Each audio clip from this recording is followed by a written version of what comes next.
Hello and welcome. Today we're focusing on the persecution issue. Usually we're dealing with persecution of Shias or persecution of Muslims around the world, but we found this week one of the most disgusting attacks that's ever taken place on Christians in Pakistan. We've seen heinous crimes in Balochistan committed by what we term the Takfiri minorities that have infiltrated and hijacked often the word Islam, the name of Islam. But on this occasion, they're excelling themselves yet again with an attack on All Saints Church in Peshawar. With me in the studio, I have Father Nadeem, who is not of Pakistani origin, but has a close eye on the persecution generally of minorities across the Middle East and across South Asia, particularly related to the rise of the culture of violence, which seems to be endemic and seems to be spiraling ever increasingly out of control. Father Nadeem, welcome to the show. Thank you very much. This latest instance of Pakistanis who now, Pakistani Christians who now fear more persecution following the church attack, this whole culture of violence is not alien to you. You're from Syria. And yes, perhaps there is no place more violent on earth at the moment than Syria. I'm going to relate this attack to the Syrian situation. But first of all, your thoughts on and feelings and analysis of the Pakistani Christian attack that you've witnessed most recently. Let me take a deep breath, because it is heartbreaking, actually. And this is against the Pakistani hospitality and spirit and generosity and wonderful people that I have met in my life. I have dear friends from Pakistan, Muslims and Christians, and I have only experienced and lived wonderful relationships and friendships with families from Pakistan, with friends, and even from the High Commission itself. So what happened in Peshawar is really heartbreaking and against what most of Pakistanis would believe in or promote. That is a fact we have to establish before we speak. But what happened in Pakistan is not limited to Pakistan. It's a wave hitting the Middle East and Asia, and God knows where it's going. But what we know is that it is hitting hard the minorities, especially the minorities. If you look at the situation in Syria, as you said, it is also heartbreaking. Christians as well as Muslims, Sunni or Shia or Sufis or Druze or any other minority, or the Alawites, are terribly suffering in these attacks. And of course, Iraq, there was another wave of bombings this week. Yes. Again, do you think this is from the same source? I think it is from the same source, and I think it springs from the same mentality, the mentality of if you do not believe the way I believe, you have no right to exist. So this idea of either you are like me or I kill you, this kind of exclusivity, even within themselves, the Takfiris and the Salafis, within themselves, they exercise these fatwas against each other. So it has become out of control in the lack of what we call in Arabic al-marja'iyya. The marja'iyya in religion is very important. In English, the reference, the authority, like Al-Azhar, like marja'iyyat al-Shia, Najaf or Qum. We have to respect this marja'iyya in order to look into the right light and interpret religion properly. If interpretation of the Quran or the Bible or the Torah or whatever, it becomes out of control, who says what to these people who are less educated, and they are ignorant about their faith. Well, it does seem as though Christianity in Egypt has also been taking a knock. So this is, as you say, it seems to be an epidemic, and it's being fueled arguably by petrodinars, so a combination of US resource interests in the Middle East and perhaps the dabblings of the likes of Qatar and Saudi Arabia, who perhaps want to gerrymander greater influence and control over territories like Syria. It does seem wanton destruction on the basis of resource acquisition or land acquisition or acquisition of geopolitical control has run completely amok. There is no ethics. There seems to be a complete lack of ethics in the decision making. I mean, where do we have, for instance, the instruments on the international stage to be able to rein this back in? Well, you talked about marja'iyat, and marja'iyat is something which is an in-house Muslim, perhaps, ability to control some of these elements. But where does marja'iyat come in terms of the wider international aspect, and what kind of work do you know that's going on to try and rein this in? I think most of what we are witnessing of what I call the culture of death, the culture of violence in the name of religion, and especially Islam, is being victimized in this. It's a political ideologies. It's political ideologies trying to abuse religion. I do believe, Mohsen, that the corruption of the best is the worst. And the corruption of religion can be demonic. And we in the Middle East or in Pakistan, in Asia, we are by nature religious. We are by nature, by DNA, we are religious. We breathe God. Yes. We breathe religion and faith. Because of that, it is easier for people who have hidden agendas and political agendas to twist religion and manipulate it and brainwash these people to make them believe that what they are doing will be rewarded in heaven. I don't take at all lightly, Mohsen, a young man blowing himself up in the midst of a group of people. It needs enormous amount of courage. It needs enormous amount of belief and faith in what he is doing in order to do it. An ordinary person would not be able to do it. Whatever you tell me, I can't even imagine it. But imagine how much these young people are being manipulated and twisted in order to believe that if they lay down their lives in this way, they are going to be with Allah, with God immediately. There seems to be no reason at the heart of this. I mean, there's faith isn't always reliant on reason. There is conviction and there's ilham and there's kind of the sense of mystical and metaphysical connection. But actually reason has a strong part in faith. But it seems that within this group of individuals that gets brainwashed, reason is extracted altogether, because reason would tell you that me going and blowing up some people, innocent children, men, women, children, in the Quran, it doesn't say anywhere that by any means is legitimate, under any circumstance. So where on earth they're being able to come up with the narratives which allow these young people to perhaps feel that it's okay to do this, it's just completely beggars belief. And look, sacred texts, the Quran or the Gospel or the Torah, there are the most vulnerable tools to use.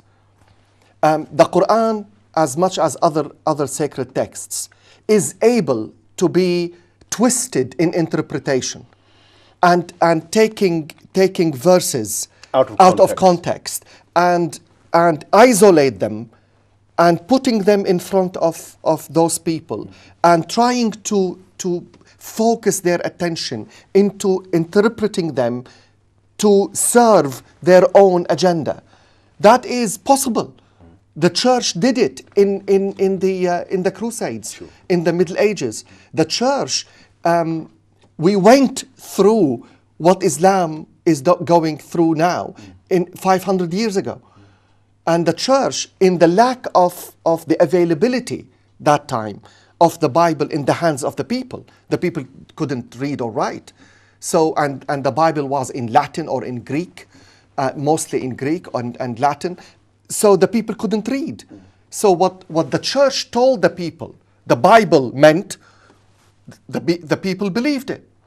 And so the organization, the institution, the church as an institution, plus the institution of the politics, the monarchy at that time. So the monarch plus the bishop or the archbishop or the pope came together and conspire against the people and sold to the people the option, if we go and liberate Jerusalem and the Middle East from these wretched Muslims, so you will have the reward in heaven.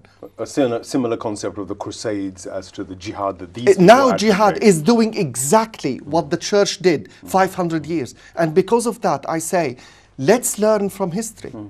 And the other thing, of course, during that period was the Inquisition, the Spanish Inquisition in particular, that you can also manipulate these sort of revelations to pick on the doctrine and the beliefs of other people from the same faith. And that seems to be happening as a central part of the philosophy of the likes of Al-Nusra in Aleppo, Syria. yeah. In Syria. And there are the ISIS group now is also very similar. And it's quite clear that these groups are being supported by Qatar and Saudi Arabia. And it just seems to me that the international community hasn't turned its attention to this kind of bankrolling of the culture of death through the use of religion.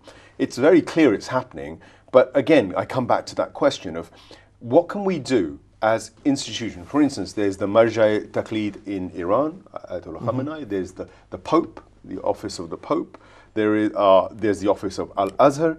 What can faith, institutions, and you were talking very powerfully about institutions and what they did wrong 500 years ago, but what can we do as institutions, or what are we doing as institutions to confront this diabolical alliance of what I'd call religio-fascists? I think we do not have, as Marja'iyya, the resources that the others have.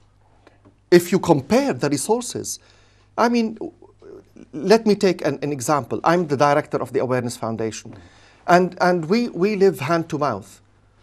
Go to an extremist Christian organization, a far right, they would be swimming with money. And we reach to the end of the year just about surviving. It's a fight or it's a struggle about resources. Yes, what you said is absolutely true, that we must do something in terms of what? In terms of education, in terms of the Marja'iyya should make themselves known and out and speak out.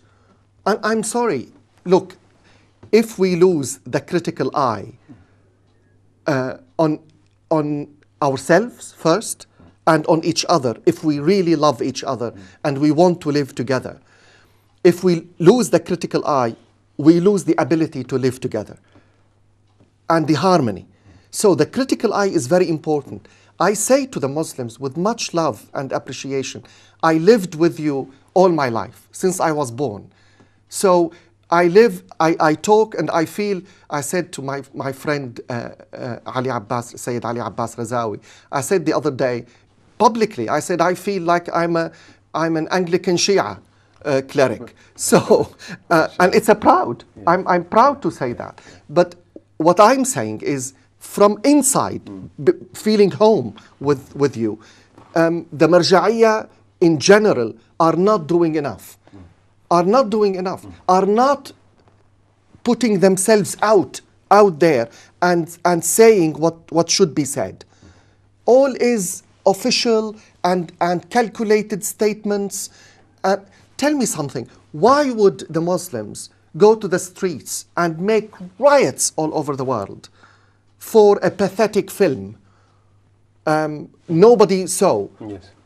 And when it comes to such a crime, Yes. and I'm sure the vast majority of Muslims would despise it. Well, you've raised a really important point that we seem to be lacking, and it's something that I would personally agree. Elevate TV is not it's not necessarily their opinion, but my opinion would be that in the 21st century we need to be more fit for purpose in terms of not just focusing on our rituals, focusing on our obligations to our immediate family, but our obligations beyond. Because Imam Ali alayhi salam clearly says that first is your brother in faith who is in humanity. Of course. And then, if not in religion, then in humanity. Yes, and so even for the Shia and for the Marja, I mean, they don't need to be told this quite clearly. But we're now crying out for more outreach, more public relations, more conferences, more platforms, more methodologies for either raising funds or putting pressure on the likes of the UN, putting pressure on the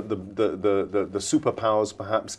We need to have a more solid platform from faith perspective, because I know that those platforms exist in terms of the UN, in terms of national leaders. And political perspective is already there. But we need, as people of faith, yes, to reach out. That doesn't seem to be there. Look at Imam Hussein alayhi salam. Imam Hussein gave us a fantastic example from within Islam. The man laid his life. I mean, he sacrificed his life not to compromise what he believed in. And Jesus Christ was crucified because he was a nice guy? No. Nobody would be crucified because he would be a nice guy. Jesus Christ, for the authorities, he was not a nice guy. He was a revolutionary. Threat. Yes, a revolutionary. A reformer. He was a reformer. A radical. Absolutely. And he threatened the chairs. The people, the authority, the people in authority, they felt their chairs started to move. And they said, no. This guy is a threat. It's dangerous. It's dangerous. For our system. So he has to go. So the cross or the Karbala, they are not cheap.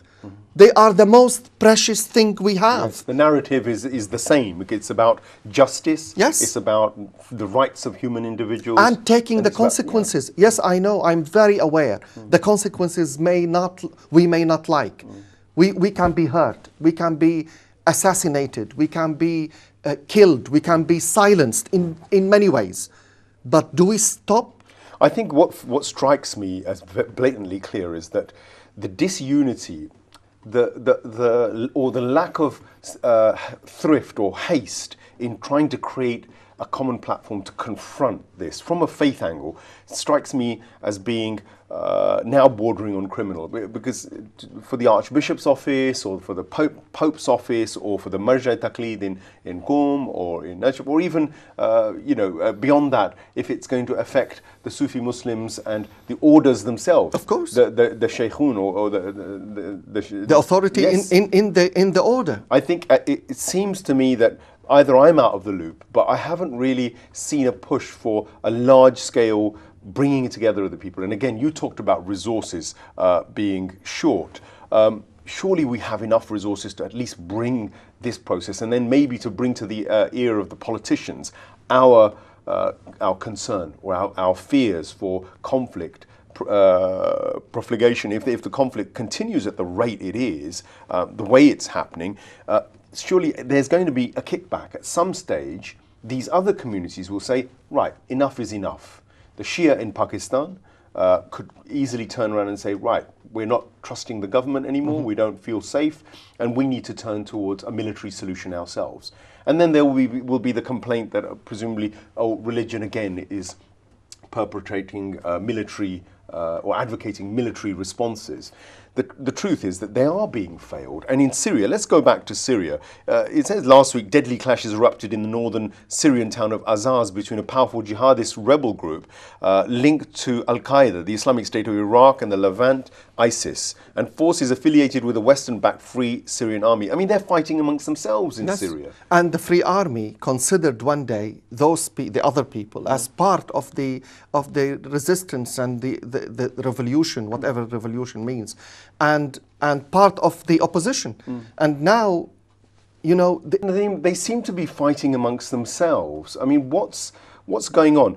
Not only are they fighting amongst themselves, it's quite clear that these people who belong to al-Nusra have an overwhelming majority of non-Syrian militant fighters. They came because of them. I mean, they wouldn't gain a lot of ground in Syria itself, because the people have lived with each other for centuries. They wouldn't turn against each other within no time.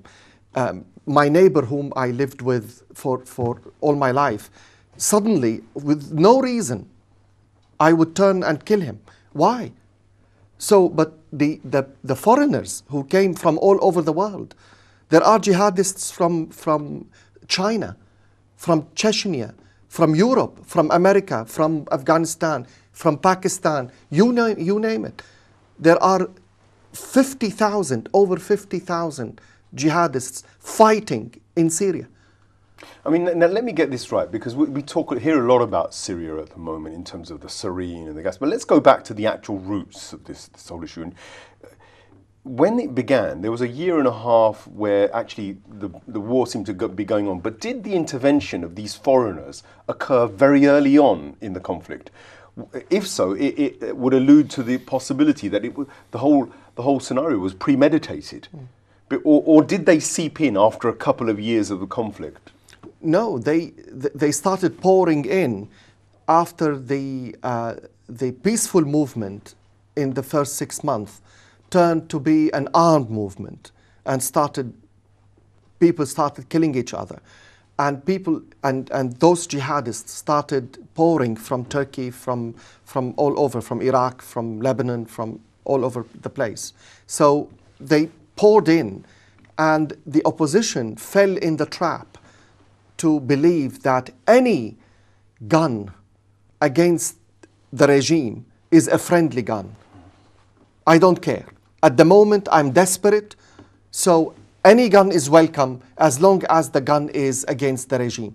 But actually, these guns, which originally were against the regime, turned to be against the Syrians. I want to clarify another thing, because the common propaganda or word that's put out by the Free Syrian Army is that there was a genuine dispute with Assad, and Assad didn't respond in a positive way early on.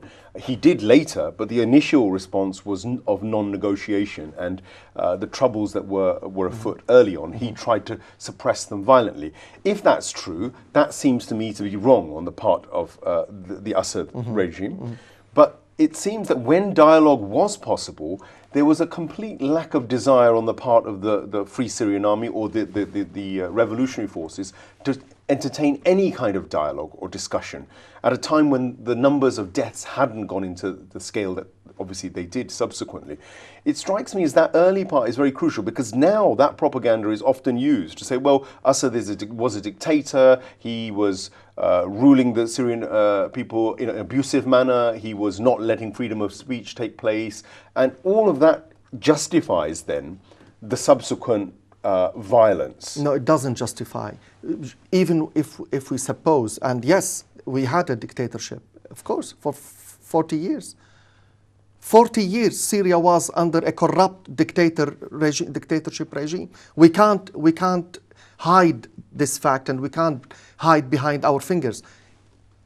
The corruption in the country, I am from Syria, my family is there, my friends are there. The corruption inside the country reached to invade every details of our lives. the bribery, the illegal, the smuggling of drugs and smuggling was of there violence, weapons. Was there violence on the part of the government with the people?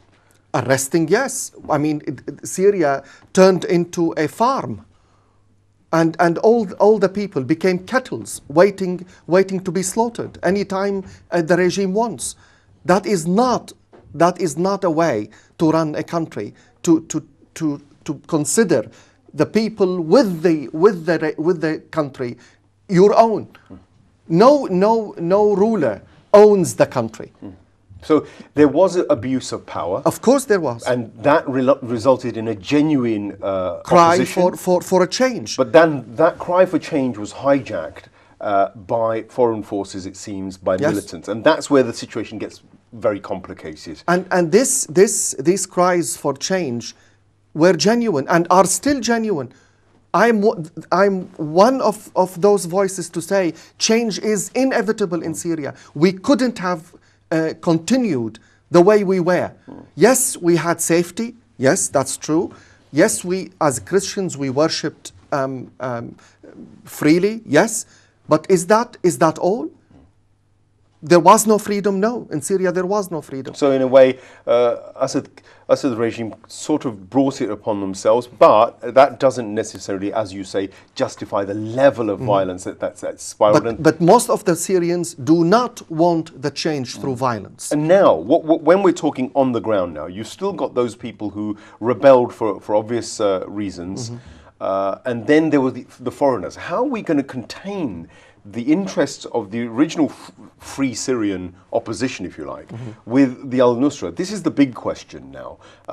What do you see, if you can get a crystal ball out and look into the future, what do you see as the conclusion to this entire scenario in Syria? If the al-Nusra gets their way in Syria, Syria would finish and be destroyed more than it is destroyed now.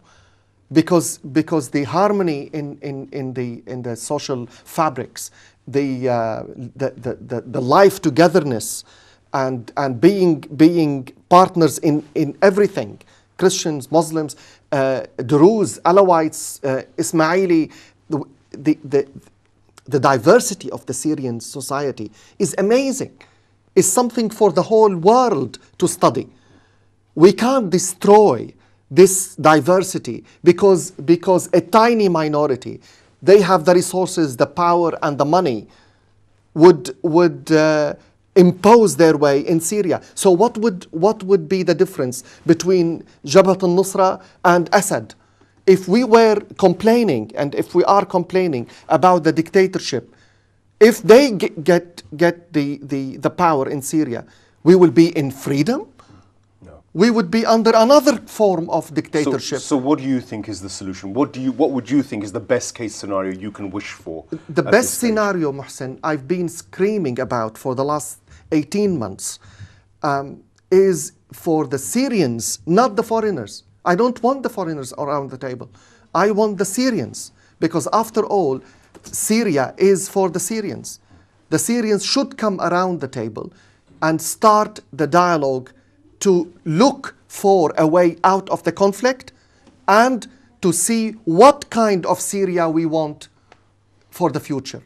And what a country for all, the country for the minorities as well as the majority, a country, a parliamentarian presidential country which respects the diversity, respects the constitution, gives the freedom for everybody to live and practice their own beliefs, freedom of speech, political life, citizenship. Mohsen, what we lack in the Middle East is the understanding of citizenship. I never felt I'm a citizen in my own country. I belonged to a regime which imposed everything on us. Now, when this pressure is lifted from us, now it's our responsibility to look for the best shape and way of life that brings us together. Look at Iraq. Iraq the same.